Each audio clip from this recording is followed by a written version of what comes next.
हाडी हंडरगुडी येथे अज्ञात चोरट्यांचा एटीएमवर डल्ला, 18,82,000 लंपास। उदगीर तालुक्यातील हाडी हंडरगुडी येथील चौकात स्टेट बँक ऑफ इंडियाचे असलेली एटीएम मशीन चोरट्यांनी फोडल्याची घटना रविवारी पहाटेच्या सुमारास उघडकीस आली असून चोरट्यांनी तब्बल 18,82,000ची रोकड पळविली आहे। विशेष म्हणजे हाकेच्या अंतरावर पोलीस चौकी आहे। हंडरगुडी येथील छत्रपती शिवाजी महाराज चौकात गेल्या 2 वर्षांपूर्वी स्टेट बँक ऑफ इंडियाचे एटीएम मशीन बसविण्यात आले। हाडी हंडरगुडी हे गाव बाजारासाठी प्रसिद्ध असून परिसरातील 30 ते 50 गावच्या नागरिकांची दैनंदिन कामासाठी वर्दळ असते। शिवाय येथील जनावरांचा बाजार देशभर प्रसिद्ध असून राज्यासह परराज्यातील व्यापारी, पशुपालक, शेतकरी येथे जनावरांच्या खरेदी विक्रीसाठी येतात। दर रविवारी आठवडी बाजार भरतो। या बाजारात लाखो रुपयांची उलाढाल होत असते।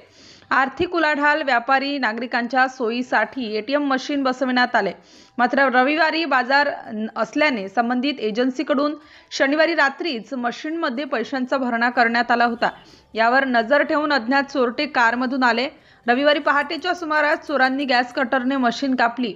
त्यातील 18,82,000ची रोकड पळविल्याचे सीसीटीव्ही कॅमेऱ्यात कैद झाले आहे। हाडी हंडरगुडी हे नांदेड बीदर महामार्गावरील बाजाराचे मोठे गाव असून येथे विविध प्रकारची दुकाने आहेत। चोरीच्या घटना अधूनमधून घडत असतात। एटीएम मशीन फोडल्याच्या घटनेमुळे स्थानिक व्यापाऱ्यांत भीतीचे वातावरण निर्माण झाले आहे। नवनवीन घडामोडी जाणून घेण्यासाठी राष्ट्र माझा या आपल्या YouTube चॅनलला लाईक, शेअर व सबस्क्राईब करा। धन्यवाद।